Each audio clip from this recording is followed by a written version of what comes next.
Cara, que interessante, né? A forma que a coisa acontece, né? Porque a presença, a gente sempre fala disso, né? Que as pessoas, elas fogem de terapias, psicólogo e tal, mas no final, essa ajuda é necessária. Por isso que quando eu fui, eu venho da área jurídica, tá? Eu fui para do desenvolvimento pessoal, foi por isso, falar, pô, a gente tem um monte de problema, um monte de pereba dentro de nós, e se a gente não tem alguém para direcionar a gente de uma forma sadia, até por te falar, pô, o Batman é um cara que é o bombeiro e tal, que é muito louco, traz aquela sensação, porque a gente quando é criança quer ser policial. Pelo menos na minha porque fase era, você né? tem aquela coisa do certo, né, do correto, É, então você vê um do cara justo. do justo, um cara que vai pra cima, que briga, que é disruptivo em algumas questões, aí você fala, eu quero ser um cara desse, né, eu quero combater o crime, vamos chamar assim. Quer ser uma referência, né? Exatamente. E o herói, ele traz isso, né? Ele traz uma referência, uma liderança. O problema é que tu chega em determinados momentos da tua vida que tu acaba perdendo isso. E uma coisa que eu acho muito legal no filme do Deadpool, eu vou misturar um monte de filme aqui, que tem por mais que o filme é muita avacalhação e tal, mas tem uma cena muito forte que ele fala o seguinte: tu não nasce herói. É 4 ou 5 momentos da tua vida que tu vai ser testado.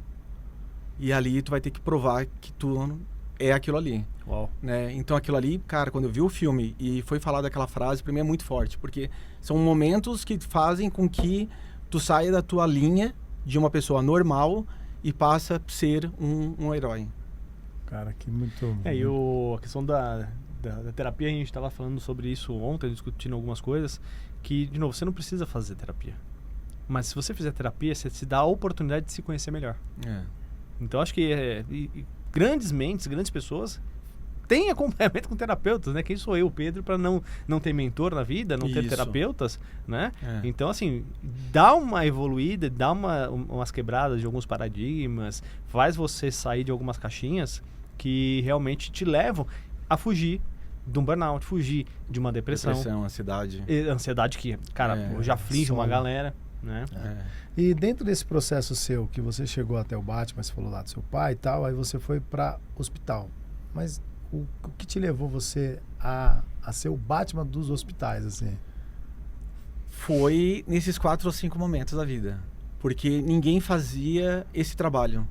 E eu senti uma necessidade, sabendo que precisa de fortalecimento. A depressão, isso eu tô falando há 20 anos atrás. A depressão, ela já tinha um tabu muito grande. E o câncer, nem falava câncer, eles falavam aquela doença, citavam câncer de uma outra forma. Então já tinha um tabu das duas doenças. E a depressão, ela existe de várias maneiras diferentes. Desde uma depressão de criança a uma depressão de um adulto e um de um adolescente. São visões diferentes, né? A criança, por exemplo, a depressão dela, a desistência dela no tratamento, vem por ela ver o pai e a mãe sofrer por muito tempo. Não vem por ela sofrer, ela aguenta a dor. A criança mais forte que tem é a criança. Mas ela vê o pai e a mãe sofrendo, ela acredita que é por causa dela. Então ela se boicota e ela para. Ela para de fazer tratamento, ela para de comer, para de tomar água, ela para de falar.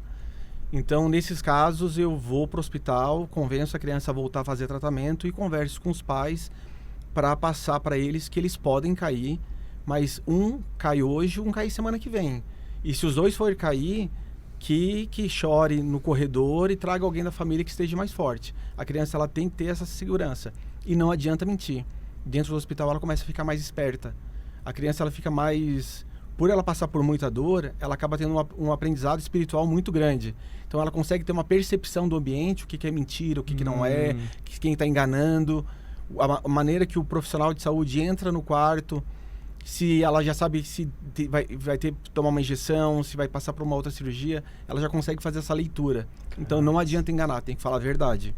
O adolescente é o mais problemático, porque ele acha que o mundo acabou, ele acha que não tem como recuperar o que ele está perdendo, a formação do cérebro dele não está toda pronta para entender o processo e ele fica raivoso.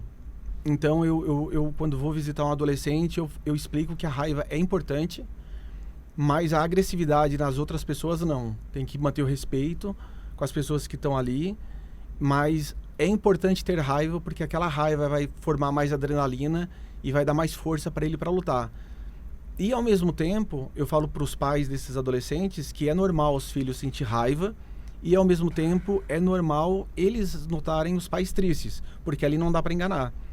E aí eu explico para eles o seguinte: quando tu tem uma esposa e tu perde ela, se torna viúvo ou viúva. Quando tu se perde os pais, tu se torna órfão. E quando se perde o filho, como que é o nome?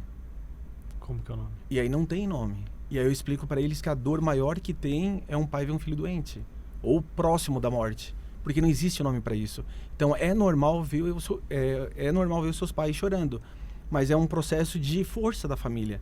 Tem que juntar essa força para fazer com que esse processo seja uma construção de saúde, entendeu? Porque a desistência é o que acaba derrubando muito as pessoas na oncologia, né? O desgaste emocional, o desgaste físico. E o adulto, ele tem um outro processo, né? Muitas vezes ele se arrepende de uma vida que viveu e aí, às vezes, ele não tem mais o tempo de poder reconstruir aquilo, né? Porque o fator de idade, ele é um fator decisivo para muita coisa. Então, assim, se eu quiser ser um piloto, não adianta mais. Se eu quiser comprar uma moto, eu tô com 80 anos, não adianta eu querer andar de moto como eu queria andar com 40 anos. Então, esse fator do arrependimento, ele vem muito forte. E aí a gente tem que trabalhar isso e focar no que ele pode produzir ainda, né? Os netos que estão vindo, o que ele pode ensinar para os netos, o que pode ser trabalhado nisso.